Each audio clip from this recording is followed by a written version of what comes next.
Hello and welcome to Let's Pod This. My name is Andy Moore. Friends, it's good to be with you again this week.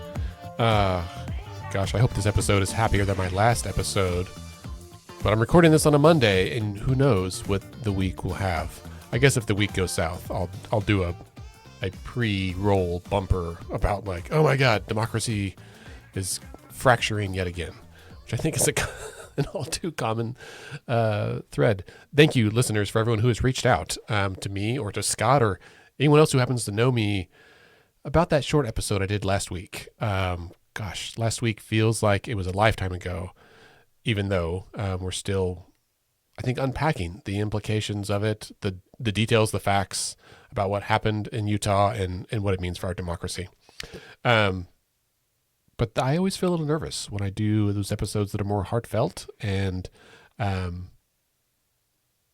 think they feel riskier, like emotionally riskier. So when there is feedback, I appreciate it. To be clear, I appreciate feedback for any episode. Today is going to be a distinctly different vibe. So we'll shake off some of the gloom from last week, though it is never far from our hearts. But this week, we're going to talk about something much more local.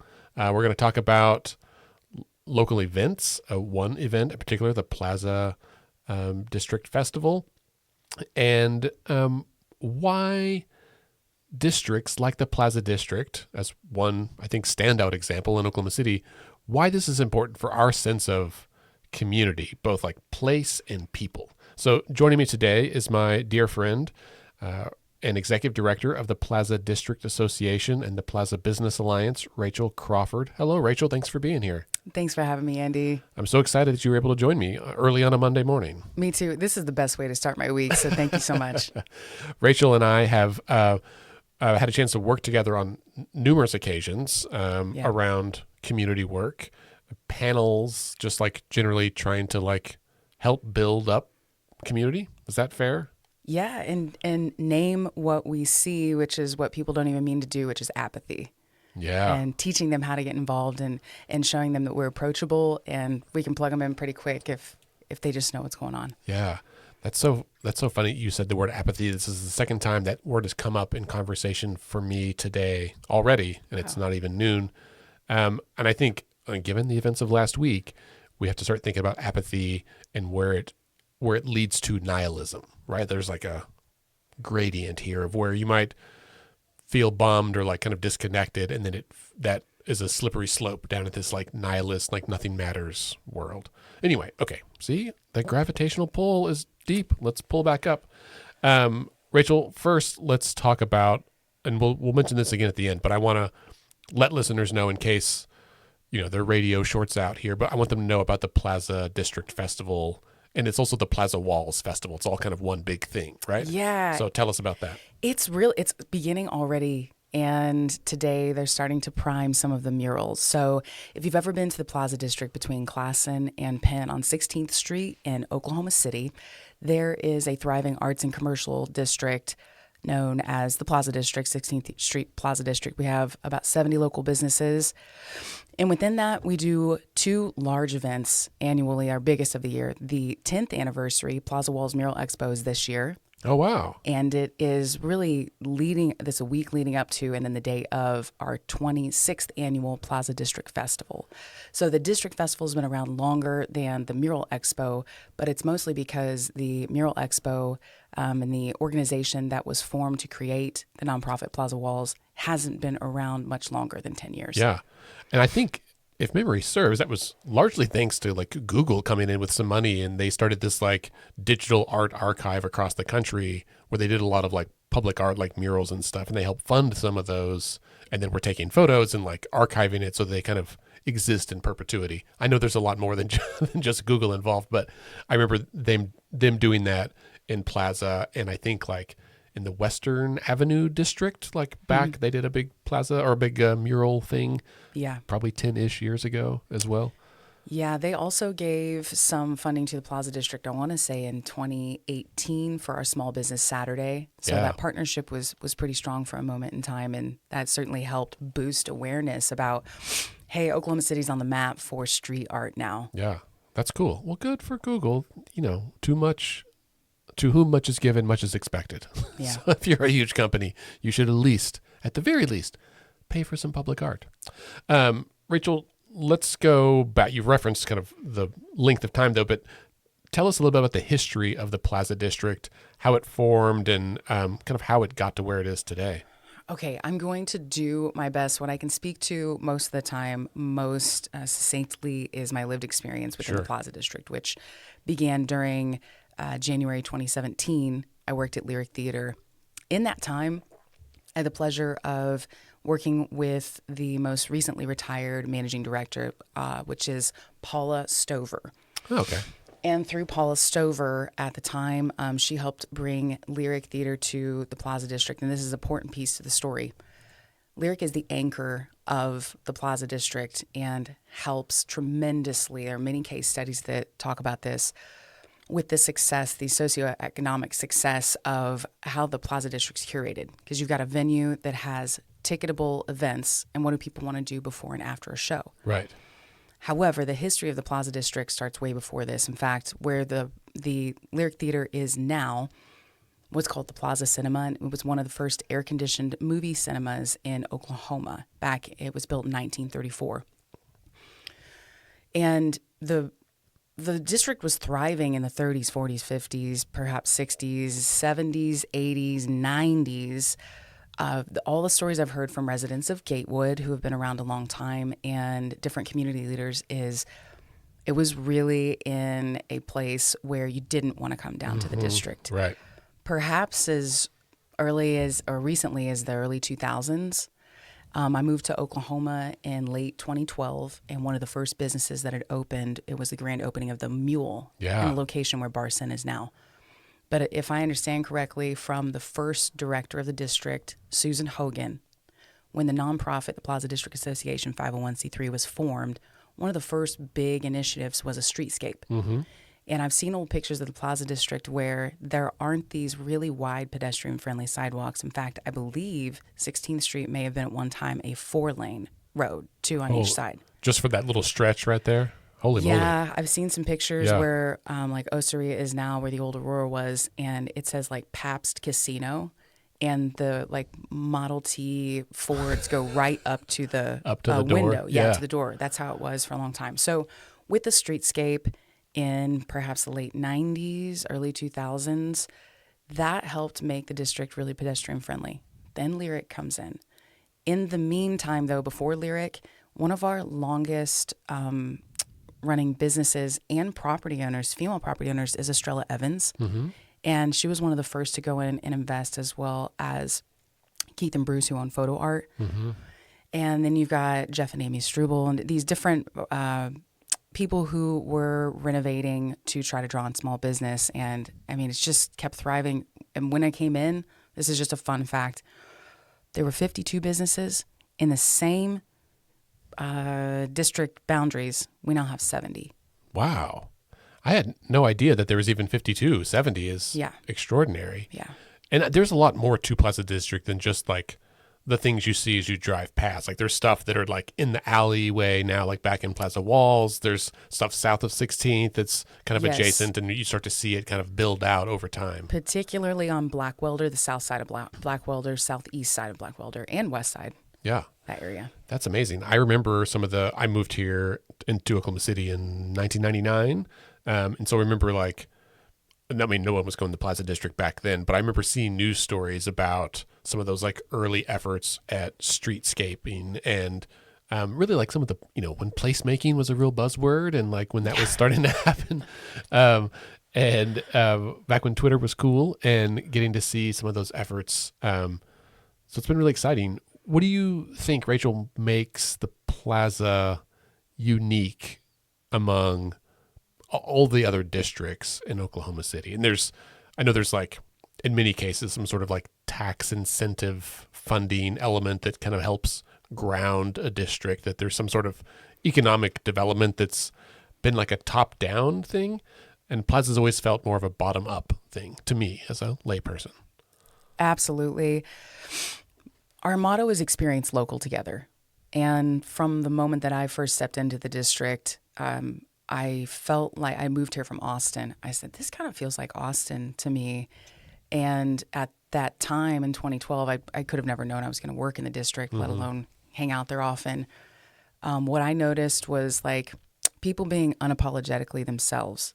I remember Saints and Urban Wine Works and even the Mule, their motto is don't be a jack. I don't know what I can say on here. So, Whatever you want to say. Don't be a jackass. Yeah, don't be a jackass. I was like, I love that branding. I love that attitude. And now where we're at, it's you come as you are to the Plaza District. And I try to lead that way too. I remember thinking, what does an executive director of a district wear? And I used to dress up in blazers and heels when I worked at Lyric. That's what the role called for in development and box office. Now, I mean, I rolled up in here in camo pants and camo Crocs with sunglasses on. This is how I actually dress every day. Because you look like the district now. Well, I want to blend in because I walk the district morning, noon, and night. I live close in Gatewood, and I want to see how people experience the district without realizing who I am. And I do want to blend in. The Plaza District is unique in that all of our businesses are small businesses, and most of them are the only location you can go to. I mean, take Pie Junkie, for example. There's no other Pie Junkie. Right. And they're intentionally set up that way. Yeah. And I've talked to Darcy and Leslie about it. I was like, you could branch out. Like, we know that like the Plaza is our home. Yeah. My sister drives in from Hera just to buy pie. Really? And like, she does baking. Like, she could just make it at home, but she's like, ooh, I'm going to treat myself. I'm going to drive 30 minutes in just to get a slice of pie. Yeah. We're really fortunate in that we've got a lot of people who care about nurturing our artists. Again, you got Lyric Theater, you've got OKC Improv, Canopy, the Thelma Gaylord Academy, DNA Galleries, Paint and Cheers, OFA Studios. Look how many amazing arts and culture nonprofits and small businesses that are galleries or experiences exist in the Plaza District. That's another piece of it. That's really fascinating. How do you see the role of the community in like shaping plazas and identity? We aren't anything without our community.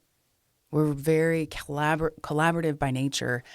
And I think one of the things that became really evident is when Canopy went into the old Everything Goes dance studio at 1717 Northwest 16th Street. And it's, for people who might not be familiar, it looks like an old gas station, essentially. It is, yeah. And Dusty Gilpin is like one of the people involved with it, I know.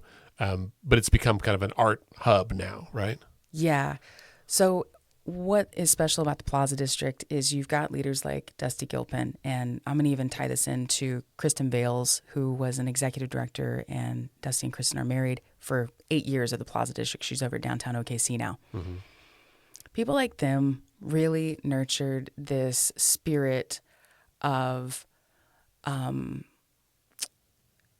be kind to everyone around you. And even if I think this is important too, we don't talk about this enough, even if you don't have the budget, figure it out and do something cool with your friends and weird, and don't apologize for it.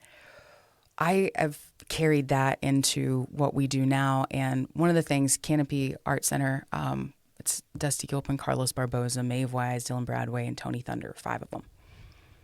Needed a space where they weren't so siloed in their work creatively.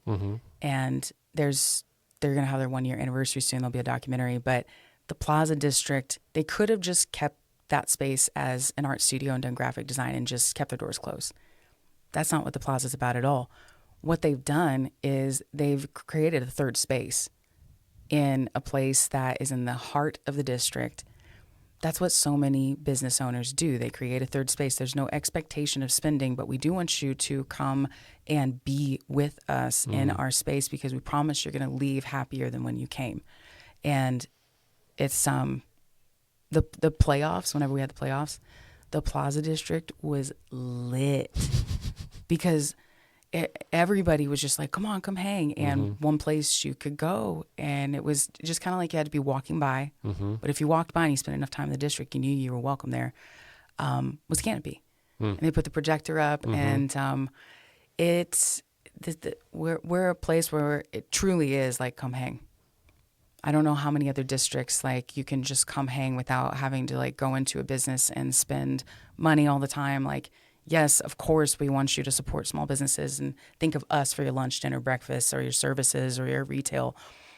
But you can just hang in Plaza Walls. You can just hang at Canopy. You can hang and people watch. And there's something really beautiful about that, knowing you can just go and be. Yeah. That's what strikes me as you're talking about the role of art in particular, that I think that from my perspective, the two districts that do that best are Plaza and Paseo, which is like the historic arts district. And it's probably the only other place, the other district that I feel like I could just go hang. Mm-hmm. And it's because they also curate experiences where that's like what you do, right? But you can come and like meander the sidewalk or hang out with First Friday Art Walk or live on the plaza like you do in Plaza District. And I also live in Gatewood, so I drive down 16th all the time. I mean, almost every day. And especially if you go in the evenings, I love seeing the menagerie of people who are on the sidewalk in Plaza District. And it makes me think of also, I didn't know you lived in Austin. Me too. Growing up in Austin, of like the places you could go as a weird teenager to hang out away from your parents, but still be safe, right? Yeah. And you need somewhere to like express your individuality, but in like a safe space, right? And their options are like the mall, which has diminishing returns these days, or someplace like Plaza where you're outside and you do interact with a range of people that, for me, like there's like a psychological development there of like, who am I? How do I fit into the world? How does my presentation today, right, as a Gothic cowboy or whatever you've got going on, how does that relate to other people? What are responses do I get? And that I think goes a lot into shaping who we are as individuals. But it sounds like there's a reciprocity there, that people engaging in that. I'm getting real deep now, but like people engage in this psychological identity building is also part of how a place gets their identity built, right? Like how it's what makes Plaza, it gives it its Plaza-ness, where people are like, what else could we do here? Well, here are the kinds of people that we see here. How do we design festivals or events that like embody that? A good example, and I'll turn it back to you, but this last Friday was live on the Plaza, and the theme was Cruise the Plaza, which I had something else and I forgot about it, and I was driving home from work on Friday, and as I came down 16th, some of the dopest lowriders I've seen in a couple of decades, and I was like, oh my gosh, like this is where my heart is from my youth, my misspent youth. But seeing some of these like dope rides like parked along the street, it gave the district like a whole new personality, and yet not. Like it was just like a teenager putting on a different style of clothes. Okay, today I'm going to be all grunge, or I'm going to be like street culture, and like going in and how that felt new and fresh and still comfortably the same. I don't want to put words in your mouth, but is that what you were going for? Is that like? Yeah, I'm getting, okay. This is how much I love what we do. I'm getting teary eyed listening to you talk about it, because you get it. Cruise the Plaza, to be completely honest, I wanted to keep a fresh theme that was low maintenance, because the state fair happens at the same time. So I'm not going to pour a bunch of budget into an event. We've tried that before, and we drew the same size crowd as any other year. So I was talking to my colleague, and my colleague's name is Casey Longacre, and he's our marketing assistant in Plaza. I said, we've got to, when we were building our calendar last year, do something that brings in a lot of subcultures and try to figure out how to just keep building community in third space. And what if we try this theme like Cruise the Plaza? And we take our work seriously, but not ourselves. We were giggling with all the ways we could do this, like, because we're both queer. So we're like, Cruise the Plaza, like, what is everyone going to think this is? And then we were talking about having drag queen, like, car racing down Plaza Walls and all these random ideas. And I was like, hold on. We're still creating too much programming in the same month as Plaza Fest. Right. And I'm getting into the weeds behind the scenes, but how does this all come to life? I'm like, hold on. I keep hearing something about this Como La Flor event but the Plaza District's not producing it, and I don't know who is, and it's some kind of lowrider car show outside of Magoo's Attic. What is this? So I hit up Jordan, the owner. He goes, yeah, that's Ashley. She's with Avenues and Alleyways, and she knows all the lowriders in like the South Side in Oklahoma City. I said, are you serious? I just went to the car hop at the fairgrounds, and it was so cool. I'd never been to an auto expo or car hop, but I wanted to see, like, leading up to it, what the culture was all about. I will totally go back. Yeah. Because it was like Friday night. Yeah. So we hit up Ashley. She's a sweetheart, and her husband, and they plugged us into the lowrider community. And then Dusty Gilpin with Canopy is super connected to like Vanimals. Yeah. Which is like a van club. Yes. So Dusty's also connected to Cars and Coffee and goes to that often. So all we did was we took the people that already know others that want to be involved in the Plaza District, and we start making phone calls and hitting up people on Instagram. That's all that it is. And it's literally us hanging out with our friends, but giving different friends throughout the year, depending on the theme, an opportunity to really have a spotlight shined on them. And it's always so fun when we do it that way and skip the formalities and just go right to like, hey, you want to work together on something? Right. I mean, something as simple as like, do you want to come park your car on 16th for a few hours while people walk around? And anyone who has a car they want to show off is like, yeah, I'll park it anywhere. That sounds rad. Will there be other cars there? Dope. I want to see those too. That's literally what happened. And that's how it starts, right? Yeah. It's funny. There's an element of event planning that will always be, if you build it, they will come. Sometimes you're wrong. Sometimes that doesn't happen. But there's like a trust the process that you have to kind of know, I think, what resonates with people, which I think gets back to that sense of community and this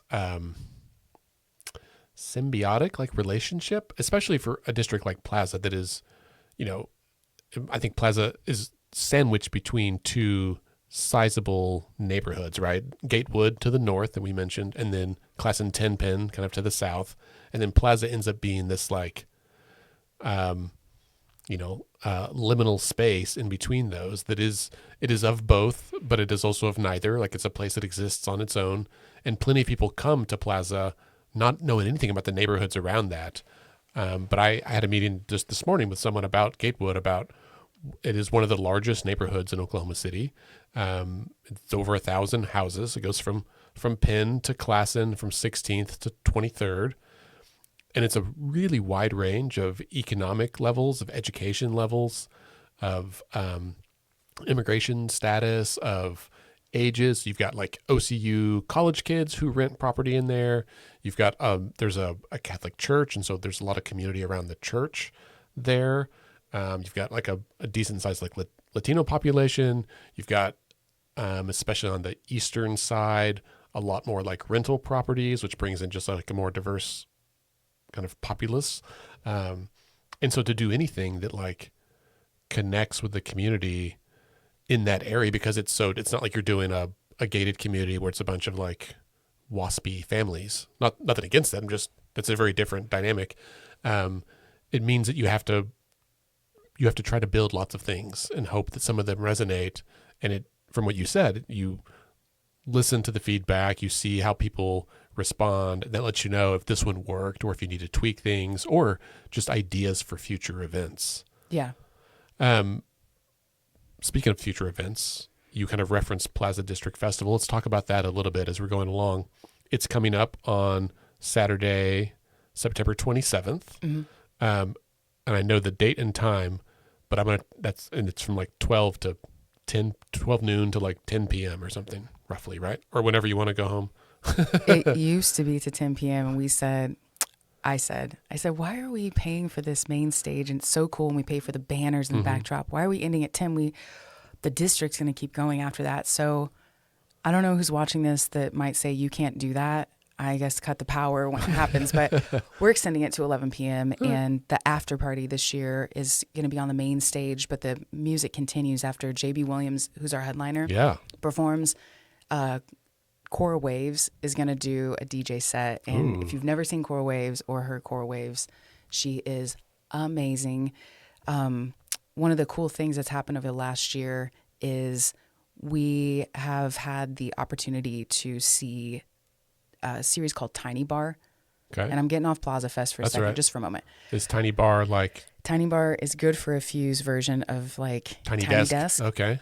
And a lot of the artists that have been on Tiny Bar in the last year are also being showcased at Plaza Fest. Oh, So that's cool. if you've never heard of Tiny Bar, go to their YouTube channel, Good for a Fuse. They're amazing. They were voted by USA Today as one of the best new cocktail bars in the country. They do really cool entertainment curation, and we are also giving some of those artists a chance to be highlighted. So that's cool. Plaza Fest this year, though, we've got several stages. We got the ACM at UCO is actually going to be on the press patio this year. Okay. So it's a little more of a South by Southwest feel. It's great for that area of the district because we're going to have some activation of entertainment. People can grab some food and drink off the patio. It'd be awesome. Main stage is in the Lyric Lot again. Okay.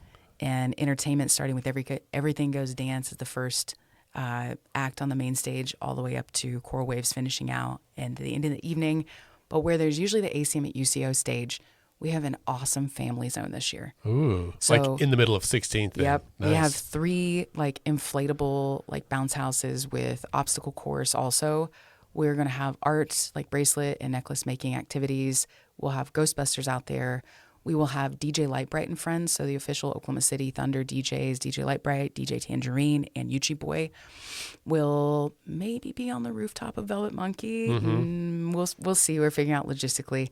Groovement Community will be out doing street dance. We'll have other community partners out there, but 40 artist vendors, the mural expos going on with DJs and B-boys all throughout Plaza Walls. So many things happening in the businesses. It's going to be an amazing day. That's super rad. So just by moving the stage, because normally the ACM at UCO stage is down on like the east end of the district in the middle of 16th. But by moving it to the south a little bit down off of the press, you really kind of expand the footprint of of the formal festival itself, right? Yeah, I'm going to be completely honest with you. Like, I don't know when and where we plug this in, but to make this go round, it takes sponsors. And because of the changes in our current administration and tariffs, I've learned from 2 sponsors that help us significantly. Those are some things that are affecting them, which then affects our ability to produce these events. So my production budget, we sliced significantly. I'm like, I literally can't afford another huge stage at this end. So we have to get creative. Right. And if there's one thing that I can do really well, most people don't even realize our Live on the Plaza monthly block parties, I produce on about a $500 budget. Most of them, probably 10 of them throughout the year. 2, we go really large, Skate the Plaza and Pride on the Plaza. But to do what we do is on a budget. I know you know what that's like, but that's how that came to be. That's I've always wondered. It's like both surprising and like affirming to me of like, okay, I'm not the only one shoestringing stuff together, and hopefully it feels like a $5,000 event on a $500 budget, but having solid sponsors does make it a lot easier to do some of that work. So the Plaza Festival is obviously something that brings together live music, lots of art, lots of vendors. We almost always have a booth there to do voter education and like registration. Like this year, we'll be just a couple of weeks out from Oklahoma City's municipal bond election on October 14th. So we're going to have a lot of conversations about that because most people don't know it's coming up and it's like a big deal.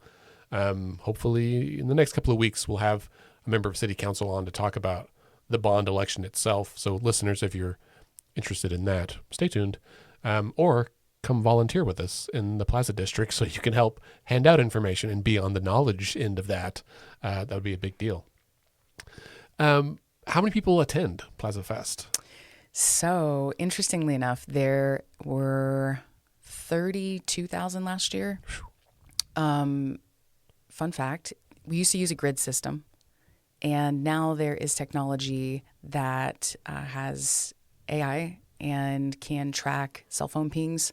Oh. So there are different entities in Oklahoma City that you can set a certain radius and time frame where we can see how many people have come. Right. So that's fascinating. Back in my day, the porta potty companies would like weigh the waste, and they would estimate based on how much waste there was. Here's the thing: that could never be accurate for the plaza. We have all the brick and mortar locations. Like we'd be like, 10 people showed up.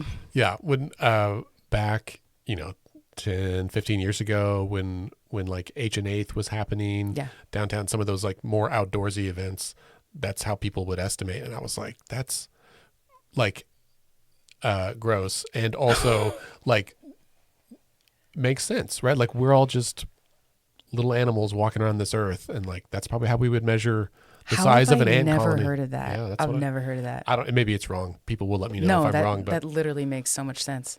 I guess if it's like a big festival, like if you're like doing Woodstock or something, you sell tickets, but there's some other way to, I don't know. I'm not the one that weighs the waste. Well, we'll come back around to the festival at the end, I'm sure, but it sounds like running a district like can't be easy, right? You've got 70 something businesses. You've got events every month that you're trying to like think around. You're dealing with just day-to-day district stuff. Sometimes weird things happen. People, sleep in an alley overnight or behind a building, or, water mains burst, or the city decides to rip up a sidewalk and didn't really tell everybody, or, I'm just making up stuff. But to like give some reality to it, what are some of the biggest challenges you face as district manager over there? I think people see the success of the district and think we have a large staff. We have one full-time person. It's me. And hi, it's me. I'm the staffer. A significantly talented and driven marketing assistant, Casey, who's part-time, 30 hours a week. Mm-hmm.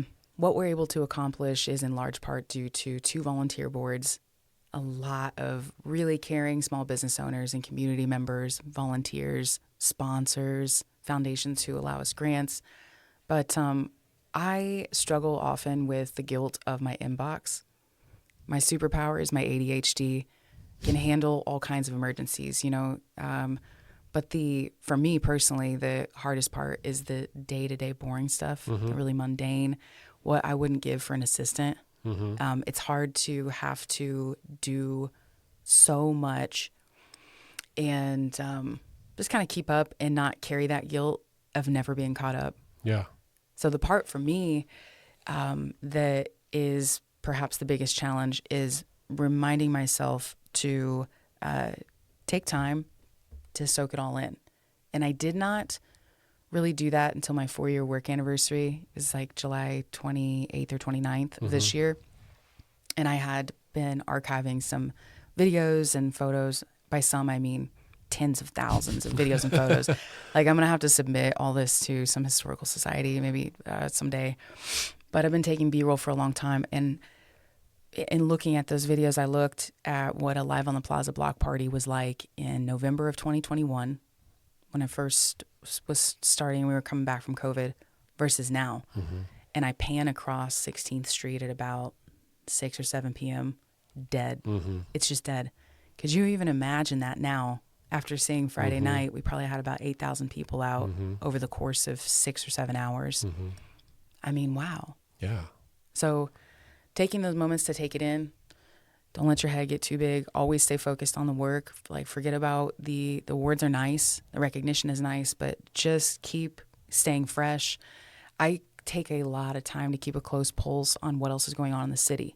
Otherwise, I won't even know who to reach out to be inspired. So being like supporting what other people are doing, what other districts are doing is really key. And I mean, this year is the first year I've been single in 20 years. I would say that part of my success too is having the freedom to go and do and be present in the district, in other parts of the city, and just kind of feeling like a sponge of being. I need to be inspired constantly, so I can then feel like my cup isn't, so empty. Mm-hmm. And so going and supporting other people, I don't know, is a really big part of how I lead in the Plaza District too. Yeah, that's really interesting. And I was going to ask when you joined Plaza, and I knew it was right after COVID, knowing that was a economically and devastating time for a lot of the businesses there, and destabilizing in terms of just like personal community and connection between people. And yeah, I mean, it was really dead over there. And I think there were periods that a lot of us, just regular citizens and certainly business owners, were nervous about, would a district built around small businesses be able to survive something like that, where they rely on in-person foot traffic and people that are feeling committed to coming, right? Like, I'm glad they did and have grown since then. I mean, I think the development since then is a testament to the grit of a lot of those business owners and of the community around it. What have you learned over the last 4 years about resilience in terms of you personally and in terms of the district and the community at large? I have learned that we need community. We really, really need community, and it's not a luxury. It is something that is transformative. And what I mean by that is I got laid off from Lyric in the pandemic. There was a point in time where I couldn't even ride through or walk through the Plaza District because I felt like all of these beautiful moments that I'd shared and all the things that were once fun, they were gone. And so where was I going to find that and build that again? And then when the position came open for executive director, some people have heard this story, others haven't. I was serving on the board, and Lindsay Harkness, who is the owner of DNA Galleries, she encouraged me to apply. And we're good friends. I said, oh, yeah, sure. And she encouraged me a week later. I said, yeah, sure. And finally she was like, this is a true story. She goes, bitch, if you don't apply, she goes, I don't know what she said, but okay, I'll apply. She bullied you into it, though? It was, I love Lindsay. We're both Aries. I didn't think I was qualified, and I found out through baptism by fire that I was going to figure it out. And what I always said from the start, and I had people that were in leadership that completely disagreed with this school of thought. And it feels so good to be right. If we build it, they will come. And what I was talking about were the block parties. We did have an Omicron surge in January of 2022, and it's the only time that I have canceled a block party for like COVID stuff. When I came in to the district, we were the first district to do a large event in 2021, fall of 2021, for Plaza Fest, because we didn't do it in 2020. And we'd seen evidence that it was safe to go ahead and do that through Pride on the Plaza 2021. I was like, oh, we got to do it. Right. I'm an events person. I was producing Pride Fest at Scissortail Park, Pride on 39th. I was helping with Festival of the Arts, co-chairing opening night. Events are what I probably do best, bringing people together. And once we started doing the events, we went back and forth on, should we do it second Fridays or should we move it to Sundays or should we just do a couple large events? That's kind of how Calderon Dance Festival came to life. And that's a whole other festival we did because we were thinking quality over quantity. But then I went back to the drawing board and I was like, nope, consistency. Every month we know that you can count on this one thing you could look forward to. And then we started involving as many people as we could. Oh, that's really cool that you do that thing. Do you want to come out? And don't take all of the rules and throw them out the door. The rules being, if someone participates, it's a $50 vendor fee. If a nonprofit does, it doesn't matter if they don't have the money or not. No. You want a scholarship for the vendor fee? Hey, I'll help you. If anyone wants to be a part of what we're doing, if they can actually get to me, which is probably them literally walking into my office, because emailing me or DMing me is not going to work, we'll have them be a part of it. Yeah. And that's really what it's about. Do the events to bring people together, get people inspired, then guess which district they're thinking about every time they're thinking about making other decisions. They're thinking about the place where they had the good time with no expectations. Yeah. I think that strikes me as exactly right. Just from my own experience as a nonprofit leader and trying to weasel my way into public events or find opportunities. And so I have always appreciated the Plaza District proactively reaching out, being like, hey, we value civic engagement. Can you join us? I was like, yes, this is a good news on two fronts. I'm happy to be there and also glad that you care about it. And what other district would I feel comfortable dressing up as I'm just a bill on Capitol Hill and walking a runway? I realize I've never told you, and I realize in this moment, you really look like, have I told you this? You remind me of Jeff Goldblum. You haven't, but I've heard that from others. Okay, so then whenever you said goth cowboy, I was like, if Jeff Goldblum was like a goth cowboy. There we go. That's so Plaza. Maybe that's what I'll do for Ghouls on the Plaza this year or whatever. Ghouls Night? Don't you usually have something along those? Yeah, Ghouls Night. All right, good. You have mentioned a couple of times the boards, right? That you served on the board and you've talked about their role in helping you do it. And I think when I reached out to you about having you on the show this week, this was my main reason for asking, is that I don't think most people, they might be aware that there's a board, but I think for a lot of just general public, being on boards feels, you assume it's either like a politically appointed thing somehow, right? There's a bunch of boards and commissions that like the mayor, or city council, or governor might appoint you to, and that doesn't fit for everybody. Or we associate community boards as something you have to be on only if you're like wealthy or well connected. And that necessarily then like limits who raises their hand to even participate. Like, or we expect someone will invite me if they need me or if they want me. And so we just don't try. And I don't think the Plaza District Board is like that, right? Not at all. Tell me about it and like how people could get involved if they wanted to. So one board we have a wait list for. The other board, I feel like I have to beg people to be on. Which is which? I'm going to tell you why. And it's nothing bad. It's just the nature of what it is. So the board that I feel like I have to beg people to be on is our 501c6, which is the Plaza Business Alliance. Sure. It's amazing. It's comprised of mostly small business owners and some property owners. Do you know why I feel like I have to beg people to be on it? No.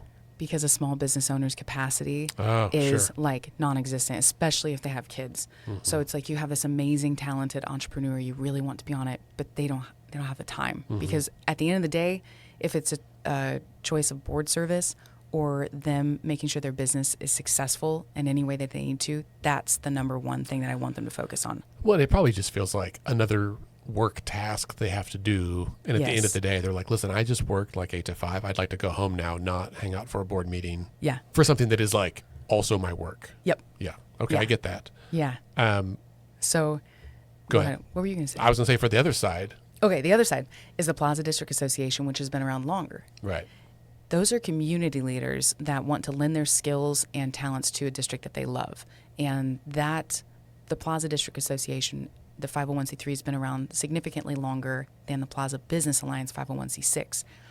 And the difference between the two, why we have two, is because initially when we participated in a program called Main Street, mm-hmm. which have 4 pillars, please don't make me name them, we can search them somewhere and learn, the framework was set yourself up as a 501c3. Mm-hmm. We found out that IRS rules and regulations basically state you can't promote, when social media became a thing, especially Instagram, you cannot take voluntary dues from business owners as a 501c3 and promote individual businesses, even if they are part of the Plaza District and its destination advocacy. So in order to remain ethical and follow those rules, the 501c6 was formed. That makes sense. Now, it is very interesting being an executive director of 2 separate nonprofits that serve the same district, but they have different purposes. Mm-hmm. Not overextending yourself, but also not asking too much of board members, because one is a working board and the other isn't. The chamber is not a working board. Mm-hmm. They're essentially like consultants and invested stakeholders. The Plaza District Association, how do you get on that board? Okay. If you're not a business owner or property owner, how do you get on that board? You literally offer to help in the Plaza District. Hey, I'd love to be involved sometime. You're hanging around. I have 3 new board members, Jesse, Whitley, and Lee.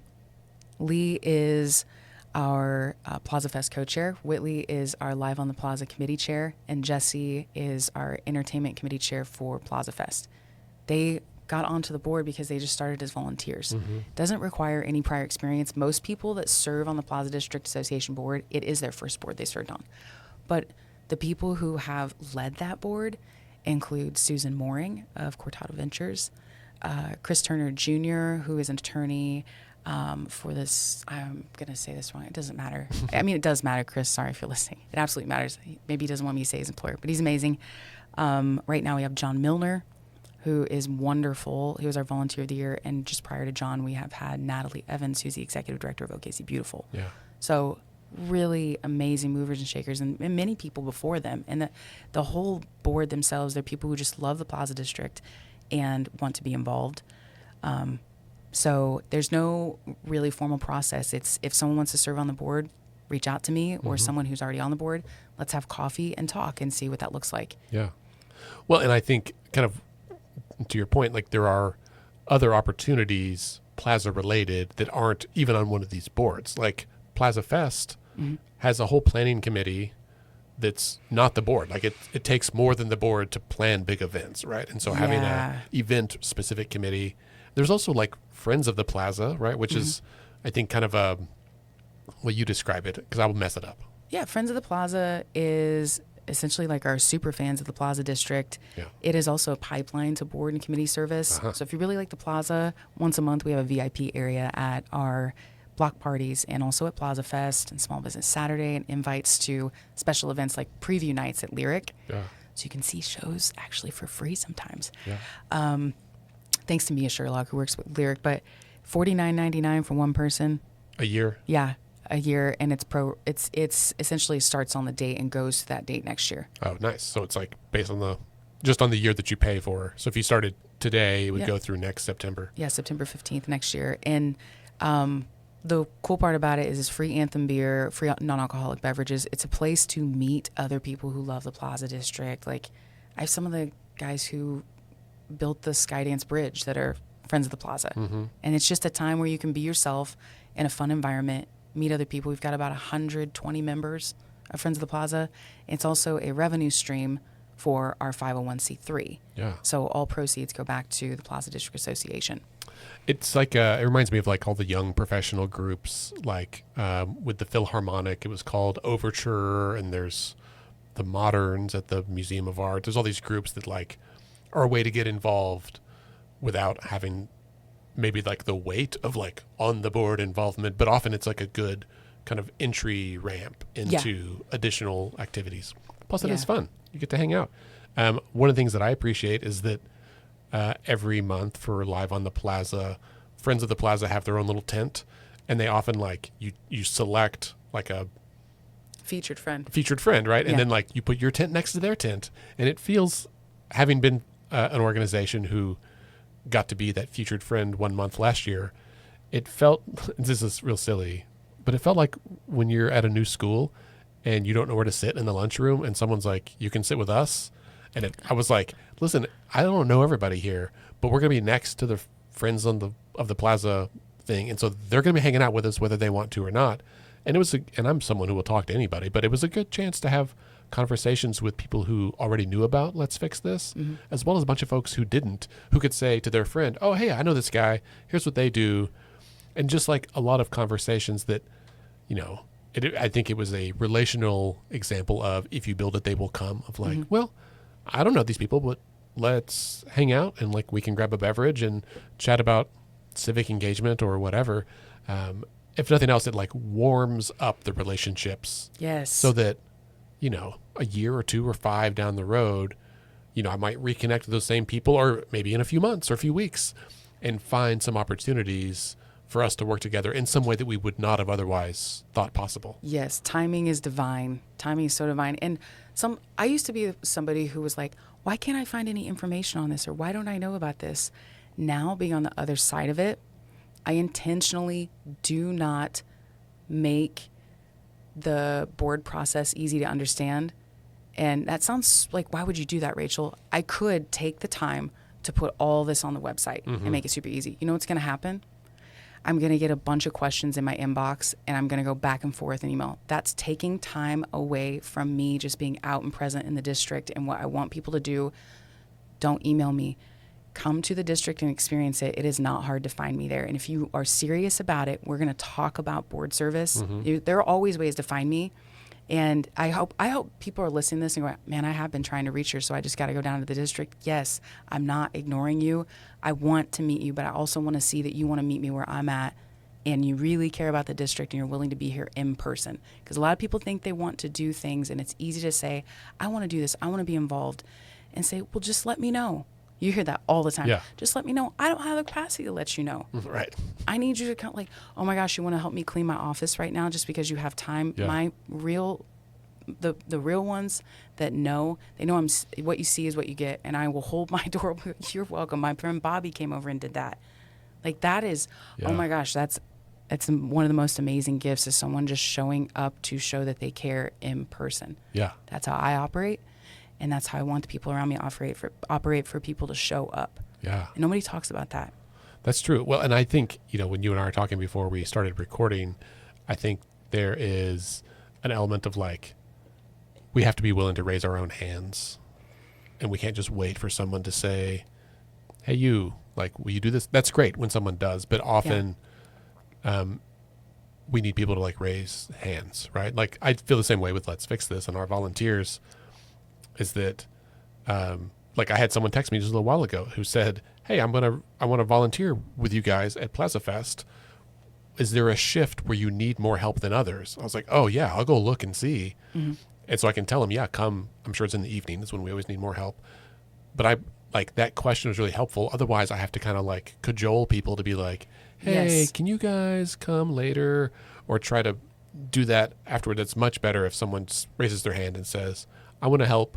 I suspect you need help at some times other than others. Let me know what's best. And then I can plug them in the right spot. That kind of thing is really helpful. Or if someone says, more often, like, hey, we want to do voter registration at this event. Can you send somebody? And like you, I'm like, well, it's like me and my intern, maybe some volunteers, but it's hard to organize that kind of stuff. It's much better when someone says, hey, I want to do voter registration at this event. Like, I'll give you a kit. I'll give you all the forms. I'll give you instructions. I can make that happen if you can find the people. Mm-hmm. It's just like a different way to arrive at the same solution. Yes. And I was talking with a friend last night, and she said to me, I was trying to understand an interaction I have with someone, and she goes, you're really direct whenever you communicate, and I think it intimidates people because you just say exactly what's on your mind. And she goes, but what I've learned about you is that people can do the exact same thing with you, and you don't even think twice about it. And where that has come from, Andy, is I wish I had more time to do all the formalities. I really do. What I just like so cherish is, you want to be involved, just come see me. Can we talk through it? This is how we always do it. You know you can hit me up last minute, and if I have that time in my calendar, I'm there. Yeah. And I don't know if this makes sense, but I don't want people to listen to this and go, well, now I don't want to approach her. I want, please, I would love that. It's all a capacity thing, and not having as much support staff is what I wish that we had, which every nonprofit goes through this. Yeah. And if you've never worked in a nonprofit or owned a small business, it is hard to empathize and understand that experience until you're in it. Yeah. Yeah. Well, and you were talking about board members a minute ago, and I remembered a time a few months ago where I had stopped at maybe Pie Junkie or DNA Galleries and bought something, and was walking down the sidewalk and ran into you with a prospective board member. And so I stopped to chat with you. I was like, hey, what's up? And you're like, I could see you kind of click into like between friend and work mode and be like, oh, hey, this is a prospective board member. And so I had a chance to like vouch for the district. I mean, they're there with you. I assume they're pretty interested. You did too. But tried to like offer my perspective on like why it's a cool district. Because I was also like, well, if this person cares about the Plaza District, we might be aligned on some other things too. And so it was like, you never know what's going to come with that conversation. Mm-hmm. And I'm sure I'm like you, or you're like me, that if someone comes up to me on the street and says, Andy, hey, are you Andy Moore? Listen, I like what you're doing. Let's fix this. I want to help. I like my immediate feeling is grateful. Like, oh, great, thanks. But then I'm like, now I have a task. I have to find a place. And so if they're like, here's what I want to do, and they give me a thing, I'm like, oh, yes. And if you've already got an idea you want to carry out, and it like is not absolutely crazy, then like, let's do it. If you're willing to take it on, that's an ideal scenario Yes. for me. Yeah, that is the most conflicting feeling when and this happens on a daily basis. Hey, have you ever thought about, and you listen to the pitch, whether you want to or not. I'm just going to be honest. Yeah. Listen to the pitch. I've gotten better about immediately knowing how to respond and go, I love that idea. Who's going to sponsor it? Or how much time do you think you need? I go directly to the deadlines and the time frame that it takes, and I can decipher pretty quickly if someone has a lot of experience doing what they're doing, or if it's they're excited because they're in the district and they have the enthusiasm. Yeah. And the last thing I ever want to do is squander enthusiasm. But sometimes I also know it's my responsibility to not get someone's hopes up that something's going to happen that I know very well it's never going to come to life. Yeah. That's the way it works. We're full of ideas, and we have limited capacity for implementation. Yeah. Well, Rachel, I think we're kind of at time for today. But before we go, give me the deets on Plaza Fest one more time. Yeah. Not just me. Give our listeners the deets on Plaza Fest one more time. Yeah. So at plazadistrict.org, you can find a lot of details right there on the homepage of our website. We've also got a tab at the top for Plaza District Festival. And it's Saturday, September 27th, 2025, from noon to 11 p.m., which coincides with the 10th anniversary Plaza Wells Mural Expo. And we will have about 30 to 35,000 people out. The event happens rain or shine. And I want to give a huge shout out to our two presenting sponsors, Brahms Ice Cream and Dairy and Inasmuch Foundation. Absolutely couldn't do this without them. So it's free, all ages, open to the public. We'll have family zone, tons of live entertainment, artist vendors. Over 60 businesses in the district will be open, doing business specials and their own entertainment. Over 40 muralists that are going to be doing live murals. Even the week leading up to the festival and Mural Expo on that day, the best week of the year to be in the district because they've got the scaffolding up and they're doing the murals morning, noon, and night. Yeah, because they're, like you said, they're priming them right now. They'll start painting them throughout the week, and really they're like mostly done by the time we get to that Saturday. Yeah. So you can kind of see them in development, which is, I think, really fun. Yeah. And as we were just talking about, if people want to volunteer at Plaza Fest, there's a link to do that online as well. Yeah, online and also on our social media. So if you follow us on Instagram, it's at Plaza District. We've got our link tree there, and you can sign up. Last I checked, we still needed some teardown volunteers set up and entertainment. So doing like stage running and stage management. Got a great group that helps with that committee. Nice. Listeners, I would be remiss if I didn't also offer you the opportunity to volunteer with us. You could do both. We can make this work, but let's fix this. We'll have a booth doing, as we said, voter education, voter registration, running 3 shifts, like 12 to 3, 3 to 6, 6 to 9. We usually start kind of wrapping up by 9. We don't stick around till 11 because after 9 p.m. nobody cares about voter registration anymore. We would love to have you help out. We need most of our help in the evenings, in that evening shift, because that's when most people are there. It's when it's really busy. We send people out in the crowd with clipboards. You can be at our tent. We've got lots of fun ways to participate. You can get details for that on our website, letsfixthis.org/events is the easiest way. There's a mobilize link. You can sign up for the shift, and you can bring a friend. And it'll get you like automated reminders, which is, I think, helpful to me at least, so I don't forget. One brief thing. I got my start in the Plaza District volunteering at a drink tent at Plaza Fest in 2016. I didn't get a degree in placemaking. I got my start in the Plaza District volunteering at a drink tent in 2016. There we go. That's what happened. There we go. I think last year you had a hat on, maybe the year before last, you were at a drink tent as district manager, but you were like working a drink tent at some point, and I was like, I like that hat, and then I bought the same hat because you had it on. Really? So look, you're influencing people in ways you don't even know. Oh. Rachael Crawford with the Plaza District, thanks for being here today. Thanks for having me. Friends, thanks for being here with us as well, of course. Next week, we'll be back with a member of City Council. I think I just got that scheduled while we were talking today. So we'll talk about the Oklahoma City Municipal Bond. As we say every week, decisions are made by those who show up. This week, a specific challenge. Show up at Plaza District Festival in Oklahoma City with us, with Plaza, with both, and bring some friends. Have a good week.